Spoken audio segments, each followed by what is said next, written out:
Dieu notre Père, et vers tous ces bons esprits qu'il nous envoie en permanence pour nous assister, pour nous orienter, pour nous guider, pour nous tendre la main, pour nous aider à avancer, pour nous aider à travailler sur nous-mêmes, pour aller vers un monde de paix et d'harmonie. Et nous les remercions pour cette occasion d'être réunis aujourd'hui, dans ces circonstances un peu spéciales, une fois par an, pour examiner un autre aspect de cette belle philosophie, notamment la question de la pluralité des mondes habités, du fluide cosmique universel, que nous puissions bien comprendre ces enseignements qui sont encore fragmentaires, donnés par les esprits, qui demandent encore pas mal de développement, que cela puisse nous aider justement à mieux comprendre notre situation dans cet univers, et que cela puisse également être utile pour les esprits qui pourraient être parmi nous aujourd'hui. Il n'y a personne dans la salle d'attente. Pour le moment, ça fait pip-pip. Donc, vous voyez le programme en principe. On a terminé le module 4, le module 5, pardon, qui était sur la réincarnation. Là, on voit le module. Ah, par contre, vous ne voyez pas l'écran. Moi, c'est par cœur. Je commence à le connaître. Il n'y a pas de projet. Il y a un écran, mais il n'y a pas de projet. Si sinon, on peut se mettre chaque côté de toi. Oui, voilà. Si vous voulez. En fait, d'ailleurs, ça sera plus sympa. Et je vais avancer un peu le profil. Voilà, on va y arriver.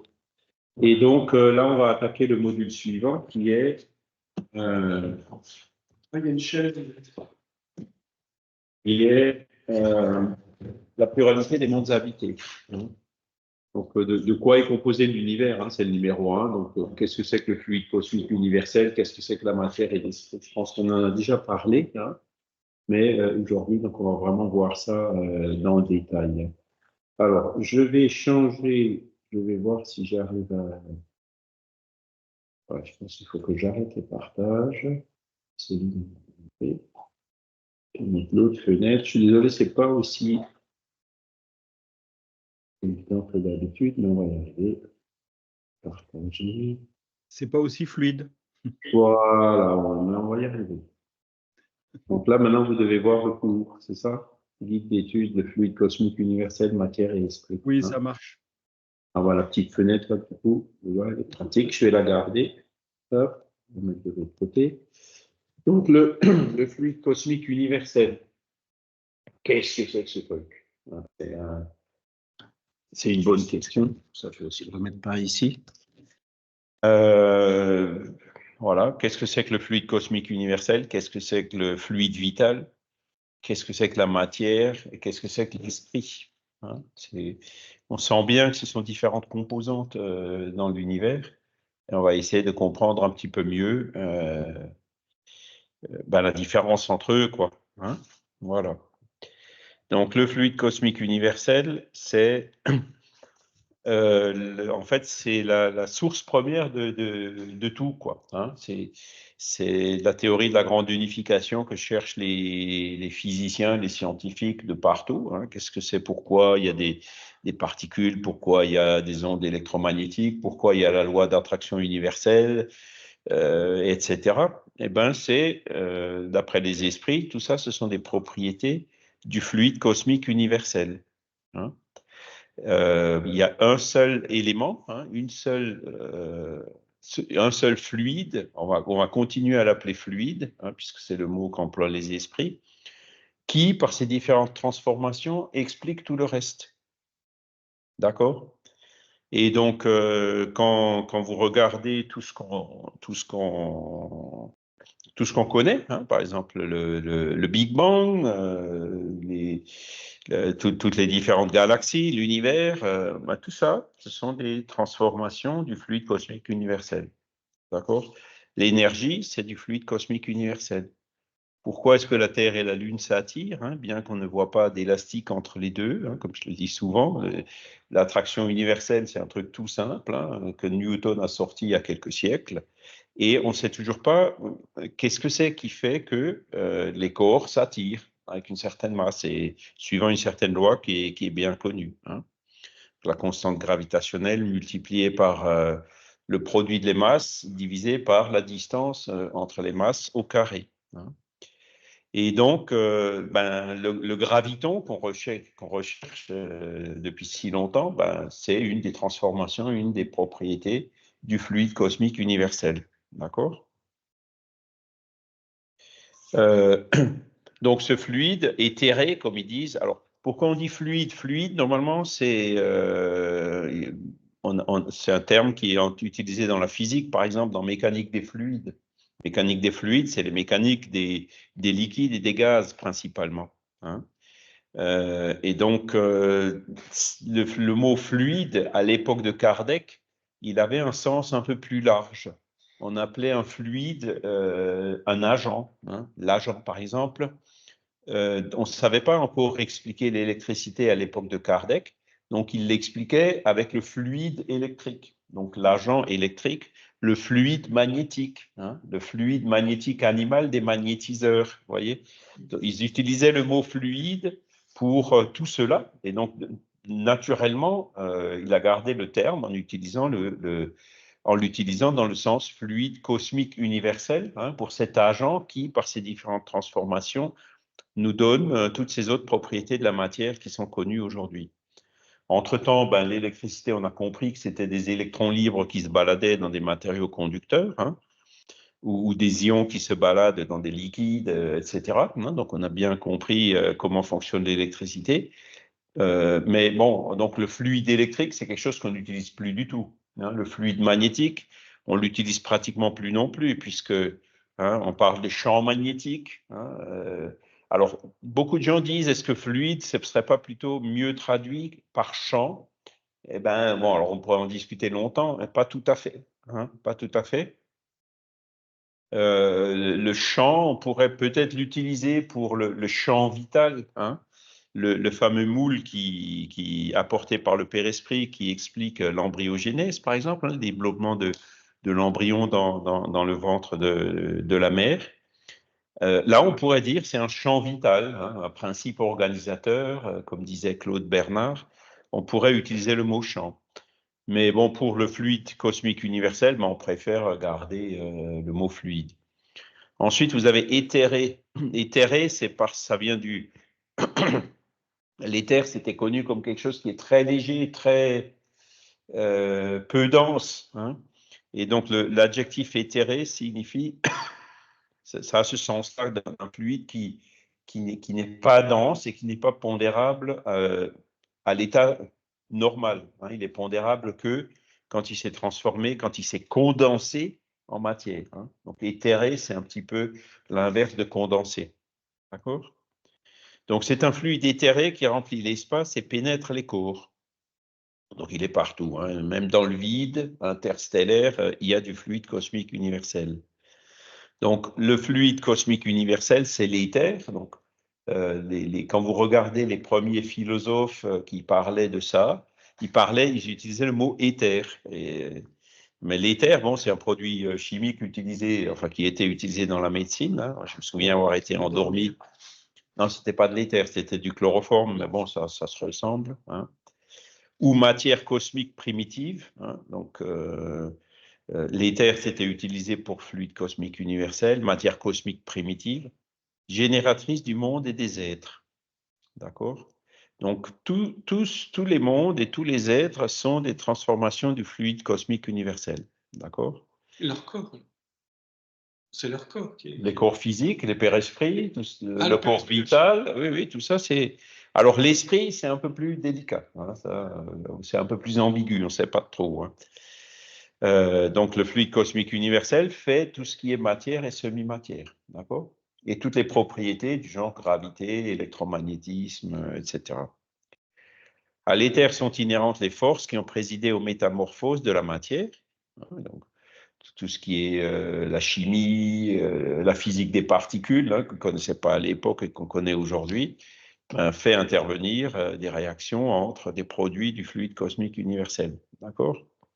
Les lois immuables et nécessaires qui régissent le monde, bon, voilà les lois qu'on connaît, hein, les lois naturelles, physiques, la loi d'attraction, les marées, la lune, enfin bref, tout ça, ce sont des métamorphoses, hein, enfin des transformations du fluide cosmique universel. Donc, en référence, si vous voulez approfondir, il y a la Genèse, hein, chapitre 6, où Kardec développe énormément ce sujet. Voilà. Alors, le fluide cosmique universel, hein, en tant que principe élémentaire universel, offre deux états distincts. Celui d'éthérisation ou d'impondérabilité. Donc, vous voyez, éthérisation, ils le mettent ici en synonyme de impondérable. D'accord? Enfin, c'est Kardec, hein, parce que c'est encore une fois tiré de la Genèse. Donc, éthérisé et impondérable, c'est la même chose. Impondérable, ça veut dire qu'on ne peut pas peser, qu'on ne peut pas mesurer, qu'on ne peut pas photographier, qu'on ne peut pas détecter, hein, avec les outils conventionnels matériels. D'accord? Que l'on peut considérer l'état normal primitif. D'accord? Et celui de matérialisation ou de pondérabilité, qui n'est en quelque sorte que consécutif. D'accord?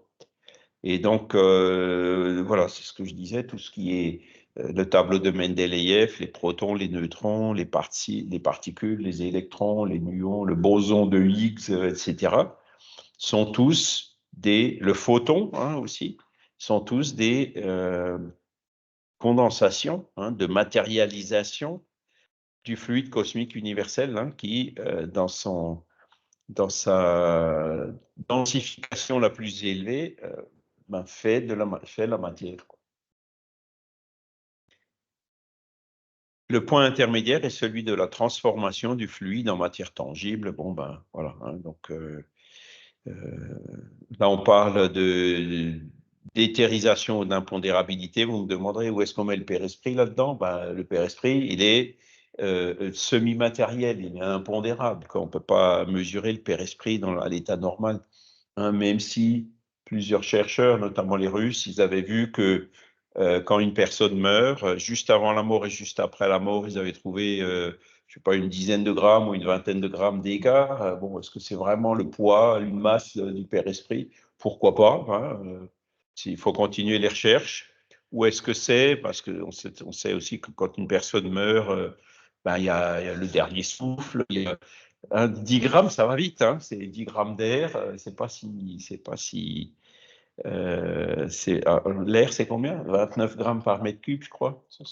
Hein, donc, voilà. Mais après, bon, il y a aussi les eaux qui sortent et tout. Donc, quand on fait ce genre d'expérience, il faut vraiment tout prendre en compte, quoi, hein, pour ne pas se tromper, parce que c'est vraiment une valeur qui est très faible. Mais bon, si on leur fait confiance, voilà, ils ont trouvé un écart de 10 grammes.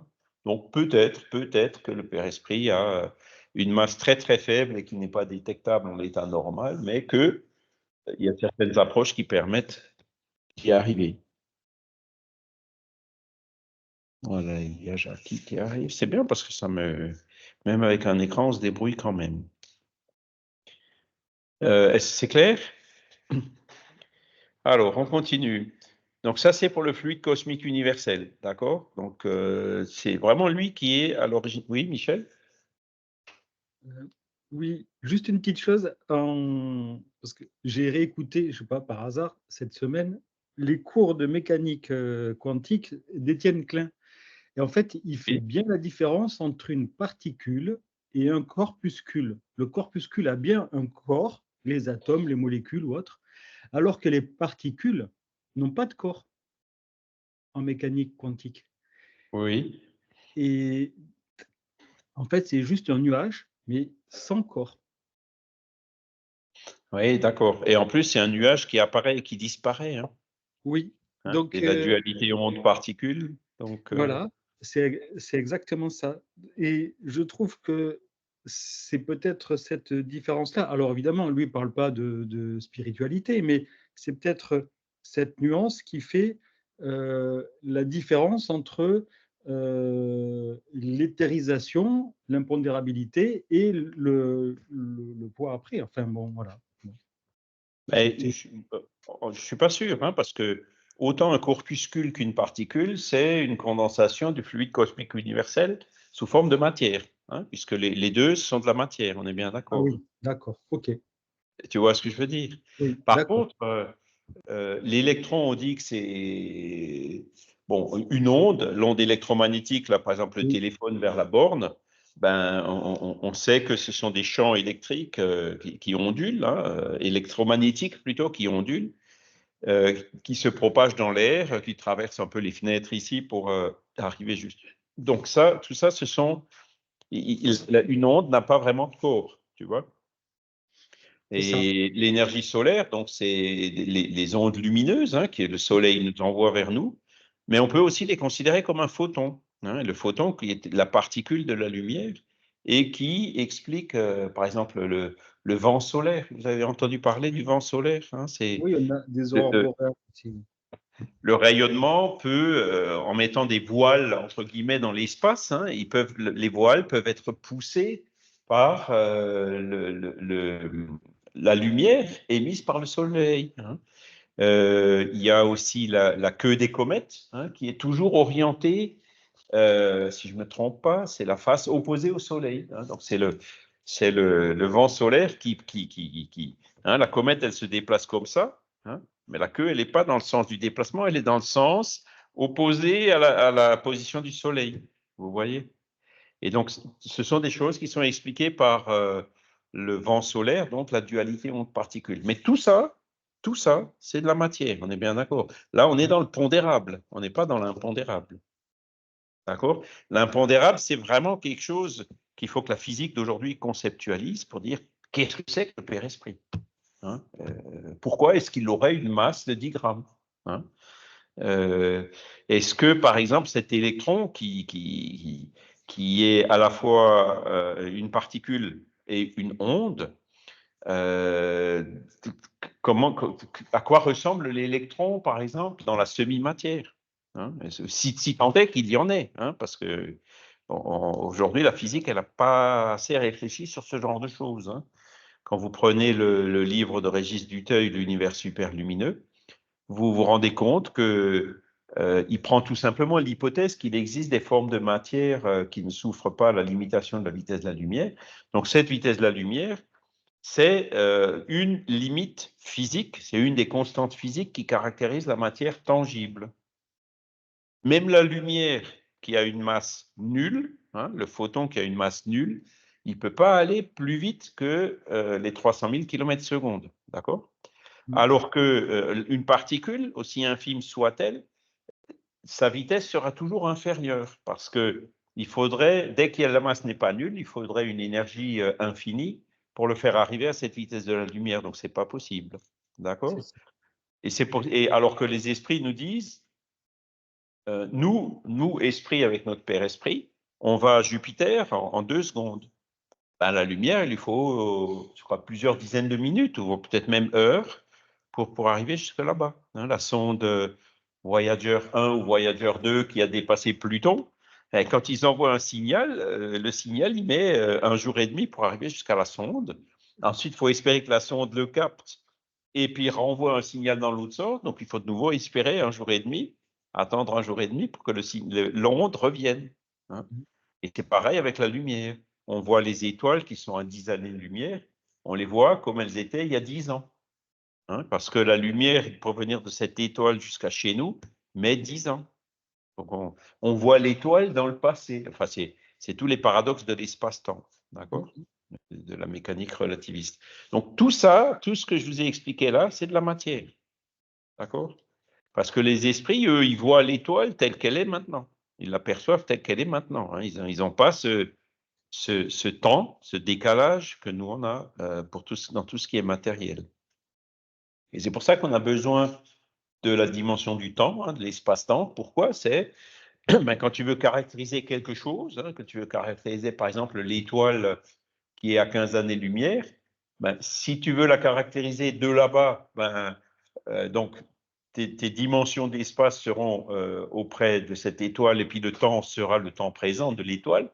Et dès que tu t'éloignes à 10 années-lumière, ben, si tu observes cette étoile, comme tu seras dans X, Y, Z ici, ben, le temps de l'étoile sera moins 10 ans par rapport au temps en direct. Vous voyez? Tu es obligé de rajouter la dimension du temps pour pouvoir te repérer dans l'univers. Hein, c'est tout l'espace-temps, la théorie d'Einstein. Et donc, tout ça, c'est de la matière. Et donc, le fluide cosmique universel, tant qu'il n'est pas condensé sous forme de matière, il échappe complètement à tout ça. D'accord? Voilà. Donc ça, moi, bon, je pense que la physique, faudrait au moins que Dutheil, il a fait une belle hypothèse, c'est-à-dire il a dit, si je suppose ça, qu'est-ce que j'en déduis? Et il en a déduit plein de choses, notamment des différences sur la notion du temps. La notion du temps dans l'univers superlumineux est différente de celle qu'on a nous. Et bizarrement, ça se rapproche de ce que disent les esprits ou de ce que disent les expérienceurs de mort imminente, hein, qu'il avait étudié plus particulièrement pour voir l'effet du tunnel. Enfin, il arrive à trouver dans sa théorie des explications pour toutes ces choses-là. Ils reconnaissent que les expérienceurs et les esprits disent. Hein. Mais il faudrait que la physique elle aille plus loin pour essayer de comprendre un peu mieux quelle pourrait être la structure de cette semi-matière et surtout, hein, je pense que c'est par là que ça va commencer, comment la semi-matière interagit avec la matière. Comment est-ce que notre père-esprit interagit avec notre corps? Comment est-ce que mon esprit agit sur le père-esprit? Bon, on verra ça plus tard, il faut y aller par étapes, hein, pour dire lève ta main, tu vois, c'est l'esprit qui agit sur la semi-matière, qui agit sur la matière. Et comment tout ça, ça se produit, hein. Il y a eu des approches, hein, j'en ai souvent parlé, c'est la théorie de Penrose-Hameroff, hein, sur les microtubules qui sont des nanostructures qui existent dans les cellules du cerveau, hein, dans lesquelles se produit une réaction quantique, hein, qu'on appelle la condensation de Bose-Einstein, donc qui génère des interactions qui finissent par se transformer en courant électrique dans les neurones et agir sur les centres moteurs, etc. Hein, donc, ils expliqueraient par ce biais-là. Hein. Et d'autres physiciens qui ont démoli cette théorie de Penrose-Hameroff ont dit, ben regardez, si on fait des calculs, cette condensation de Bose-Einstein ne se produit pas dans les conditions de température et de pression qui existent dans le cerveau. Hein. Effectivement, il faudrait que ce soit près du zéro absolu ou je ne sais quoi pour que ça fonctionne.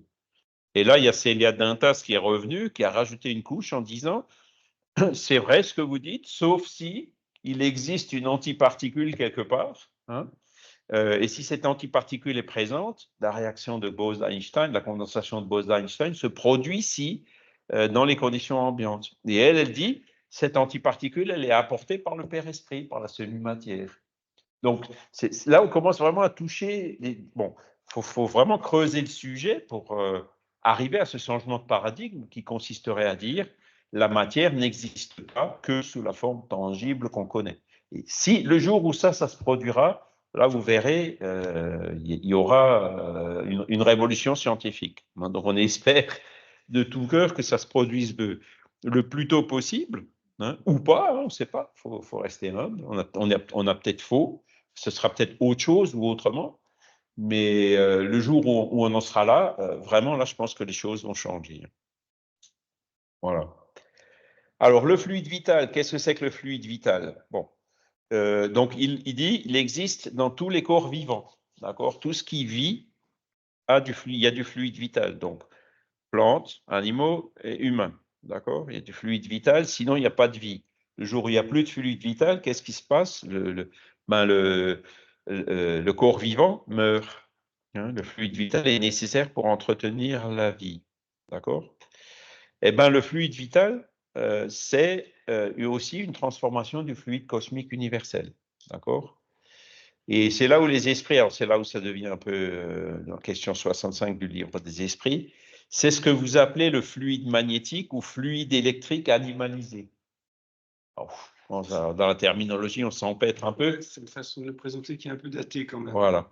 Alors, le fluide magnétique, ben, les magnétiseurs, quand ils te disent je t'envoie du fluide, ils utilisent encore le mot aujourd'hui. Hein, je te magnétise, ben, ils te transmettent quelque chose qu'on appelle du fluide magnétique ou du fluide électrique animalisé. Alors, je préfère fluide magnétique que fluide électrique animalisé, hein, parce que là, électrique animalisé, c'est pas l'électricité que tu as dans les fils, dans les centrales électriques, ça fait partie de ce que le magnétiseur transmet au magnétisé.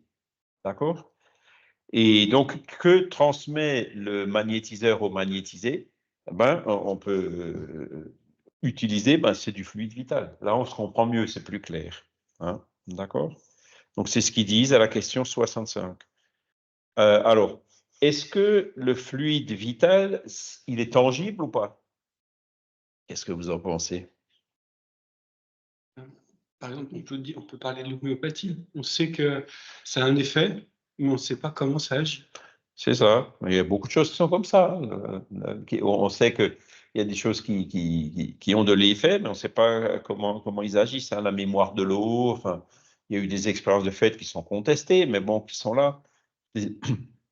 Les expériences avec l'eau sont très, très difficiles à faire parce que l'eau, c'est un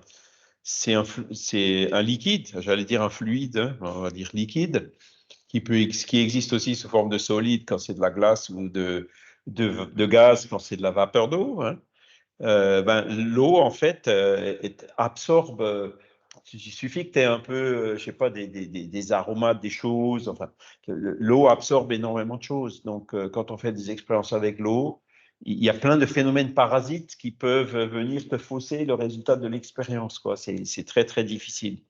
Donc, ces expériences sur la mémoire de l'eau sont difficiles à faire à cause de ça. Hein.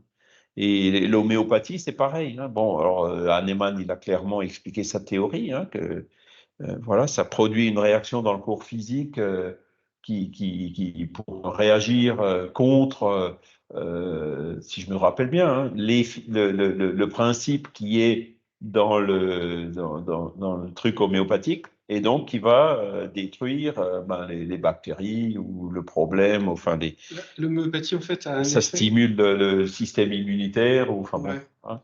un effet différent parce qu'en fait, on s'est rendu compte que, par exemple, le Monsanto traitait des champs avec Ouais, du Roundup ouais, et que quand il traitait plus les champs, les grenouilles qui étaient dans les petits ruisseaux alentours avaient des mutations, mais il n'y avait plus de produits chimiques dans les champs et on n'a pas compris. Mais en fait, quand il y a des traces de produits chimiques, la cellule ne se défend pas. il y a la mémoire. Hein. Ouais. La cellule est pénétrée par le produit. Mhm. C'est-à-dire que apparemment l'homéopathie, c'est ça, quoi. C'est des traces de produits qu'on ne peut pas mesurer, mais qui rentrent dans la cellule, donc qui ont une action sur la cellule. Alors malheureusement aujourd'hui, Michel pourra nous le confirmer, il y a une étude qui a été faite pour que la Sécu fasse des économies et ne rembourse plus l'homéopathie, qui montre que l'homéopathie ne fonctionne pas, quoi. Mais bon, ou l'homéopathie et le placebo, c'est la même chose. Mais ça fait rien, le placebo. Moi, je pense que c'est pas bon. À la limite, on pourrait même en tirer un avantage en disant, oui, ok, donc le placebo fonctionne. Si vous dites que l'homéopathie et le placebo, c'est la même chose, bon, ben, ça veut dire que vous croyez au placebo. Donc, expliquez-moi comment fonctionne le placebo. Et là, on est dans l'influence de l'esprit sur la matière, quoi. Hein. C'est comme les passes magnétiques. Voilà. Est-ce qu'elles ont vraiment un effet? Ben, c'est ça. Alors, ce fluide vital, c'est quelque chose qu'on devrait pouvoir pondérer assez facilement. Et il y en a plein qui l'ont fait. Le colonel de Rochat, Hector d'Urville, ils ont. La première chose, quand ils cherchent à dédoubler, ils magnétisent un esprit, ils cherchent à le faire sortir du corps. Ben, l'appareil photo montre le corps qui est là, et puis l'esprit, ou la première des choses qui apparaît en dehors du corps, c'est justement ce fluide vital, parce qu'il est très proche de la matière. Donc, on pourrait presque, pour répondre à la question que je vous ai posée tout à l'heure, on pourrait presque dire que le fluide vital, c'est de la matière. Hein. C'est de la matière tangible. Et donc, à partir du moment où elle est tangible, on devrait pouvoir plus facilement la détecter. Qu'est-ce que c'est que ces 20 grammes? C'est peut-être pas le père-esprit, c'est peut-être le fluide vital dont on parlait tout à l'heure. Hein. Donc, c'est là où il faudrait effectivement encourager les recherches. C'est un des premiers trucs qu'il faut aller voir puisqu'il est proche de la matière. Est-ce que les esprits désincarnés ont du fluide vital?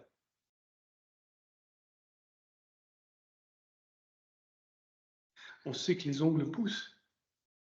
On sait que les ongles poussent après la mort. Alors, ça, c'est le corps physique. Corps Hein. physique. Le corps physique, je te parle de l'esprit une fois qu'il a quitté le corps. Est-ce qu'il a encore du fluide vital? Apparemment, tout le corps n'est pas mort instantanément. On meurt progressivement. Alors, effectivement, hein, notamment, alors là, on touche un peu le cas des suicidés, par exemple, hein, qui ont du mal à se séparer du corps. Pourquoi? Justement parce qu'il reste du fluide vital. Mais l'esprit désincarné, qui est en erraticité, il n'a plus de fluide vital, il n'en a plus besoin. Le fluide vital est nécessaire que pour les corps vivants sur la Terre. D'accord, Michel? Oui, mais c'était ça ce que je voulais dire. En fait, il n'y a plus de fluide vital. Par contre, les réactions biochimiques de notre organisme, de notre corps, ben, se poursuivent tant que le corps a encore des ressources. Ouais. Et on l'a vu dans le livre des esprits, c'est d'ailleurs bien noté que il n'y a presque pas besoin d'avoir un esprit dans le corps pour que le corps puisse continuer à fonctionner. Voilà.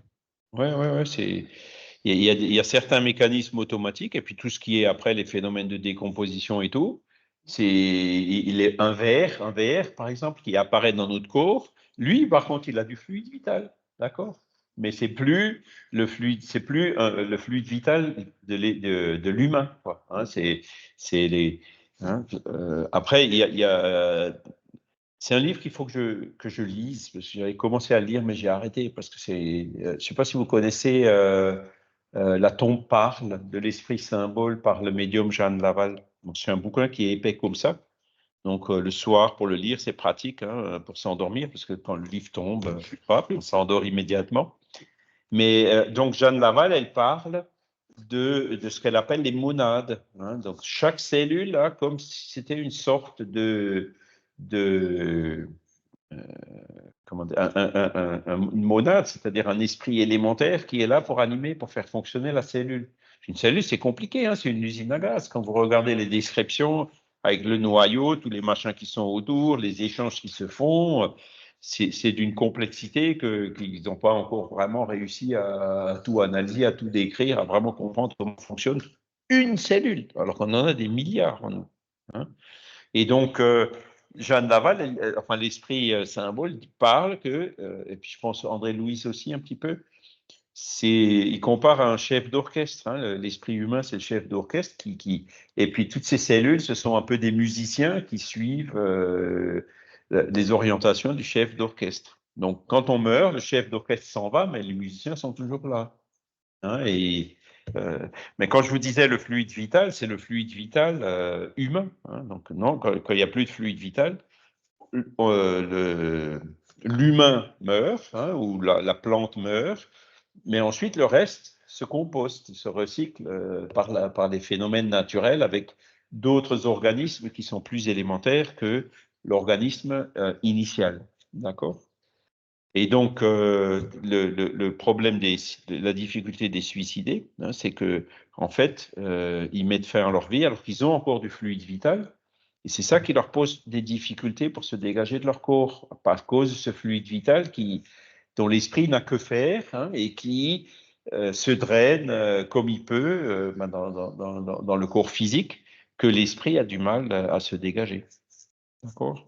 C'est des explications qui sont données au début du livre de Yvonne Pereira, hein, Mémoire d'un suicidé, entre autres. Et puis, bon, le fait que les suicidés aient du mal à se dégager du corps, Kardec l'avait déjà reçu en description des esprits de suicidés, notamment dans le ciel et l'enfer. Hein. D'accord? Et le dégagement se fait plus ou moins dans le même temps pour tous les gens qui ne se suicident pas de mort naturelle. Est-ce qu'il y a des différences de détachement? Oui, nettement. C'est-à-dire la mort naturelle, ben, quand tu lis le livre deuxième du ciel et l'enfer, donc tu as différents cas, hein, les esprits heureux, où il dit, mais combien de temps t'as mis pour te reconnaître Alors l'autre, il dit, ben moi, au bout d'une heure ou 2 heures, c'était bon, quoi. Le bon esprit se reconnaît tout de suite, quoi. Alors que le suicidé, au bout de plusieurs mois, il a encore l'impression d'être vivant, il sent les vers qui le rongent, enfin, tu vois, il n'arrive pas à se dégager du corps. Alors après, tu as Donc tout ce qui est mort naturelle, ça se passe en général mieux, puisque la mort naturelle, ça veut dire justement que le fluide vital est épuisé, donc il n'y a pas cet obstacle hein, au dégagement. Et après, tu as les morts violentes, genre tu meurs dans un accident ou tué par balle. Alors, comme c'était prévu, ben, tu n'as plus de fluide vital ou à peu près plus de fluide vital, mais tu es surpris, tu t'y attendais pas, tu t'es pas préparé, tu vois, c'est pas comme la personne qui voit la mort venir en quelques jours ou quelques mois, qui se dégage tout doucement de son corps. Hein, c'est ce qu'on voit auprès de toutes les personnes mourantes, hein, tous ces phénomènes, les extrémités qui commencent à à changer de couleur et tout. Enfin, voilà, il y a plein de symptômes où c'est l'esprit qui est déjà en train de se dégager du corps, de certaines parties de son corps, quoi. Après, ben, ouais, c'est comme une bougie qui s'éteint. Donc, il passe quand même par une période de trouble, mais qui est courte, qui est de l'ordre de quelques heures ou au maximum quelques jours. Voilà. Il y a un chapitre dans Le ciel et l'enfer, lisez-le, il n'est pas très long, qui s'appelle Le passage. C'est le premier chapitre du deuxième livre, du livre deuxième du ciel et l'enfer, qui parle de ça. Qu'est-ce qui conditionne le fait qu'on se dégage plus ou moins vite de notre corps physique à l'instant de la mort? Voilà, d'accord? Alors, j'ai perdu la souris, qu'est-ce qui s'est passé? Non, elle est encore là. Donc, on a vu le fluide vital. Donc, maintenant, il y aurait ainsi deux éléments généraux de l'univers, la matière et l'esprit. Donc, qu'est-ce que ça veut dire? Vous avez de la matière qui inclut aussi le fluide vital, qui inclut aussi la semi-matière, le père-esprit. Hein? Et vous avez l'esprit. C'est pour ça que je posais la question au début, est-ce que l'esprit, c'est aussi une transformation du fluide vital? Moi, je vous avoue que je ne sais pas répondre exactement à cette question. Hein. Je ne sais pas y répondre de façon certaine. Hein. L'esprit, c'est quelque chose, c'est sûr, mais est-ce que, quand on prend cette question 27 du livre des esprits, il nous dit clairement, il y a ces deux éléments généraux distincts. D'accord? Donc, et on a eu des articles dans la revue Spirit là-dessus, hein, sur Kardec décodé. Je ne sais pas si ça vous dit quelque chose. On a une rubrique qui s'appelle Kardec décodé depuis une petite dizaine d'années. Et ça, on en a parlé. Hein. Est-ce que l'esprit et la matière, c'est la conséquence d'un même principe ou d'un même fluide ou d'une même substance, ou est-ce que c'est quelque chose de différent? Est-ce que c'est quelque chose d'indépendant l'un de l'autre? Et la conclusion de cette analyse qui a été faite, avec en plus la comparaison avec toutes les conceptions philosophiques associées, on ne peut pas trancher de façon absolue, quoi. C'est une des questions qu'il faudrait demander aux esprits de clarifier. Parce que là, quand il dit deux éléments généraux de l'univers, ça souhaiterait à dire qu'il y a bien une dualité, que tout ce qui est matière et semi-matière, c'est une chose, hein, la transformation du fluide cosmique universel, et l'esprit, c'est autre chose. Ce serait peut-être de l'information. C'est de l'information, il y a de l'intelligence. Après, qu'est-ce que c'est? On peut l'appeler comme on veut, tu vois. Mais c'est le principe intelligent, c'est ce qu'il dit. Hein. La matière et puis l'esprit qui est le principe intelligent. Tu vois. Donc, ils ont cette réponse à la question 27 tend à indiquer ça. Mais ce n'est pas aussi clair et aussi net que ça. D'accord? Donc là, c'est aussi un sujet qui demande encore des développements. Et ils disent, oui, et par-dessus tout cela, Dieu. Hein, bon, ben oui, Dieu, c'est encore une troisième chose dans ce cas-là. Hein. Donc, il y a la matière, l'esprit et Dieu. Dieu qui, lui, est au-dessus, qui a créé tout ça. Hein. Ces trois choses, donc il parle bien de trois choses, sont le principe de tout ce qui existe, la Trinité universelle. Bon, là, on reconnaît les influences religieuses. Mais à l'élément matériel, il faut ajouter le fluide universel qui joue le rôle d'intermédiaire entre l'esprit et la matière proprement dite. Et c'est de là que vient l'ambiguïté. Hein. Trop grossière pour que l'esprit puisse avoir une action sur elle. Donc là, on peut dire le fluide universel, le fluide cosmique universel, c'est bien lui qui fait tout ce qui est matériel et semi-matériel. Et quand il parle ici d'intermédiaire entre l'esprit et la matière, typiquement, on entend, c'est le Père-Esprit. Donc, c'est de la semi-matière, c'est une transformation du fluide cosmique universel. Mais comme il dit l'intermédiaire entre l'esprit et la matière, bon, ça veut dire que le fluide cosmique universel, c'est un intermédiaire. Donc, l'esprit arrive à agir sur ce fluide, mais il est distinct de ce fluide. Vous voyez ce que je veux dire? Et c'est là où, bon, je ne peux pas vous en dire beaucoup plus. Hein, c'est au niveau de la... D'ailleurs, j'aurais... dans les termes philosophiques, en fait, il y a... faudrait reprendre des revues Spirit. Il y a la dualité pleine ou la dualité. Voilà, il y a des termes philosophiques pour expliquer ça, mais là, il faudrait que je me replonge dedans. On pourra regarder, si vous le souhaitez, on va en reparler un petit peu la semaine prochaine. Alors, le père-esprit, ça serait peut-être de l'information et de la matière. Parce que. Associé. toi, Vincent, tu as un corps physique, un père-esprit, un esprit. Oui. D'accord? C'est qui le chef là-dedans? Ben, c'est l'information qui dirige le C'est tout. l'esprit. Oui, c'est l'esprit. L'esprit conditionne le père-esprit et le père-esprit, c'est le moule du corps. D'accord? Donc, cette trinité, en fait, hein, on est composé de trois choses, mais il y en a une qui gouverne là-dedans, c'est l'esprit. Mais je crois Hein, que l'esprit, son intelligence, son savoir, son évolution, qui va conditionner la densité du père-esprit. Hein. Le père-esprit des esprits supérieurs est moins dense que le père-esprit des esprits qui sont encore inférieurs. Et le père-esprit, par contre, joue le rôle de moule, de principe organisateur pour le corps physique en utilisant le fluide vital et puis toutes ces lois biologiques qu'on observe. D'accord? ce qu'on a du mal, c'est que nous, on parle en termes de 1, de 0. Soit on est matière, soit on est Ouais. information. Ouais, ouais, Mais ouais. on s'aperçoit qu'en mécanique quantique, on peut avoir des semi-informations, c'est-à-dire qu'on est entre le 0 et le 1. Et ça, normalement, pour nous, c'est pas possible. Alors, on est 0 et 1 en même temps. Voilà. Hein, c'est ça la mécanique quantique. Ça peut être 0 et 1, et tant que tu n'as pas observé, tu ne sais pas si c'est 0 ou si c'est 1. Hein, Les c'est états ça. superposés. Voilà, l'intrication quantique. D'accord? Donc, question numéro 27, bon, ça nous éclaire un peu. Hein, donc, moi, je dirais qu'il faut partir du principe que l'esprit n'est pas une transformation du fluide cosmique universel, c'est un principe, un élément différent de l'univers. D'accord? Puisque dans la réponse, ils associent quand même clairement le fluide universel, hein, à la matière. Hein. Voilà. Mais il le place comme intermédiaire. Donc, la réponse, en fait, elle est ambiguë. Hein. On voit bien qu'elle est ambiguë. Voilà. Et le dernier point, donc l'esprit, lui, pour le coup, hein, qu'on appelle principe intelligent. Alors, vous avez remarqué peut-être que l'esprit, dans le livre des esprits, des fois c'est écrit avec un E minuscule, des fois c'est écrit avec un E majuscule. Là, c'est écrit avec un E minuscule et c'est volontaire. Hein, parce que l'esprit avec un E minuscule, ça veut dire le principe intelligent. On a la matière et l'esprit. D'accord? Mais si tu parles des esprits ou l'esprit de Pierre, Paul ou Jacques, ben, Pierre, Paul ou Jacques, tu mets une majuscule. Donc, dans ce cas-là, esprit, tu lui mets aussi une majuscule. Donc, c'est le principe intelligent individualisé.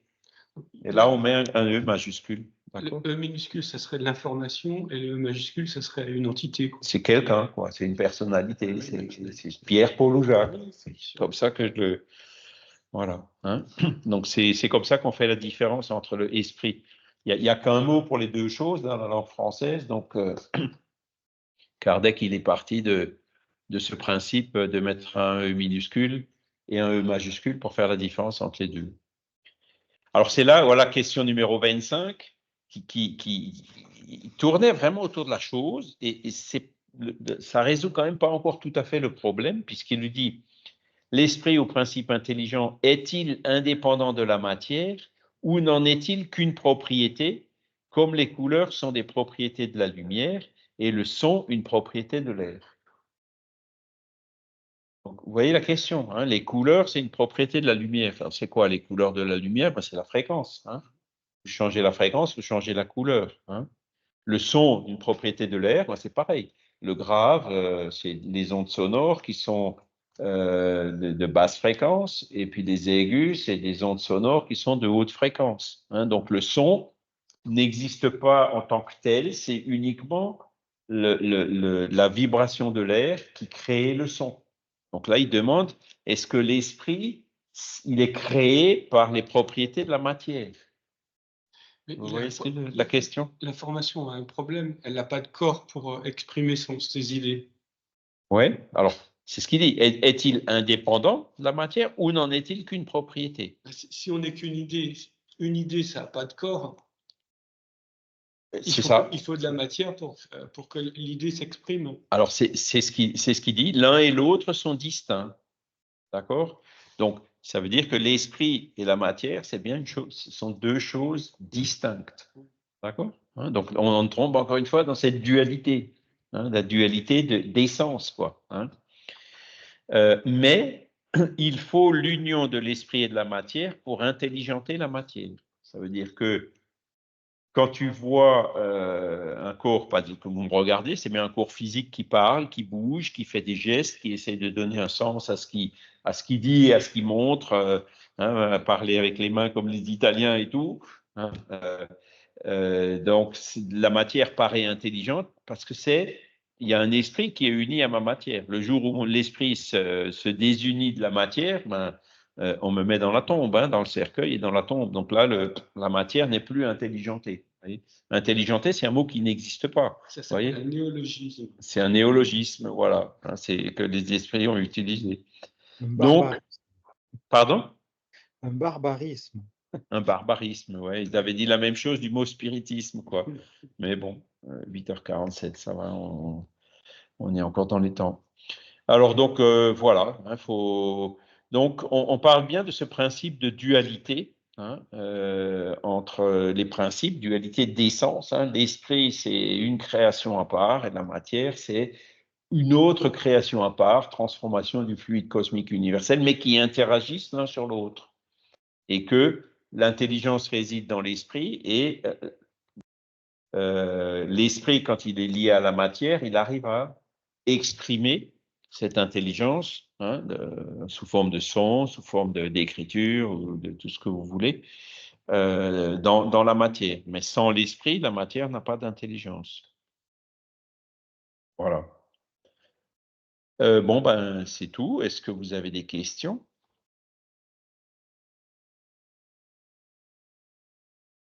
Est-ce que c'est clair? Alors, c'est pas clair, mais c'est clair. Hein? On sait qu'on ne sait pas. Hein? On ne sait pas de façon absolue. Michel qui voudrait parler. Michel, oui?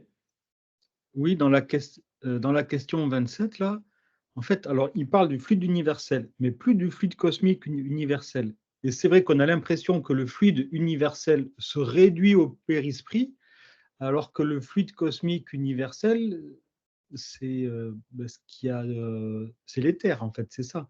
Donc, c'est vrai que c'est pas très clair, ces questions 25 et 27, là. Ça tendrait à dire qu'il y a bien une dualité, mais avec une interaction entre les deux principes différents, mais ce n'est pas tranché de façon absolue. Donc, voilà. C'est pour ça que la question que je vous ai posée, est-ce que l'esprit, c'est aussi une transformation du fluide cosmique universel? Elle n'est pas facile à répondre. On ne sait pas répondre. Ce serait a priori non, mais on ne peut pas répondre non de façon absolue.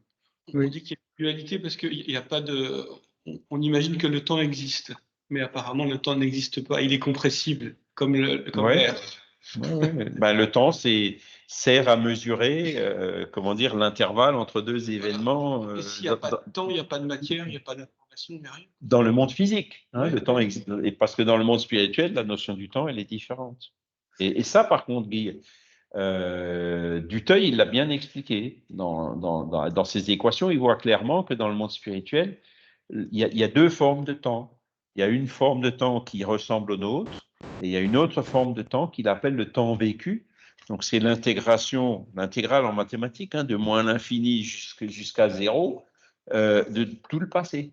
Donc, ce temps vécu représente, moi je fais une équivalence avec le niveau d'évolution.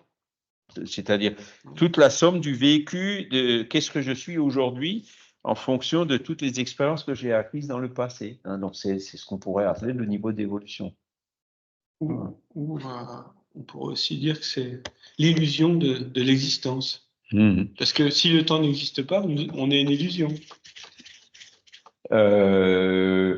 Ouais, après, mais bon, je pense donc je suis. La matière elle-même, c'est une illusion. Pourquoi est-ce qu'on peut poser, s'asseoir sur une chaise et poser les mains sur une table?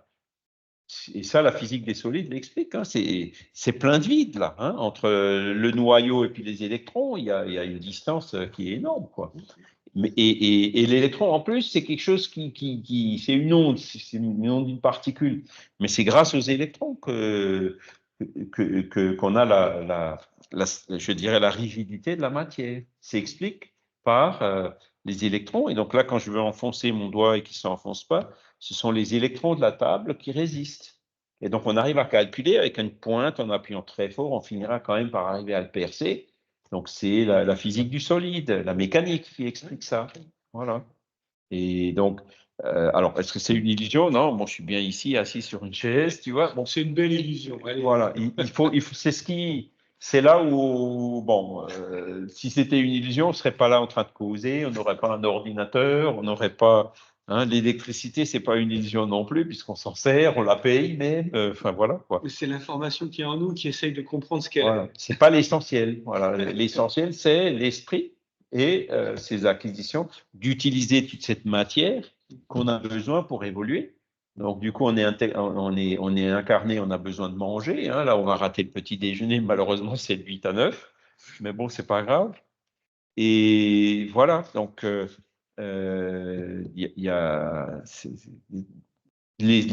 quand on sera suffisamment évolué, on n'aura plus besoin de ça. On n'aura plus besoin de s'incarner dans la matière.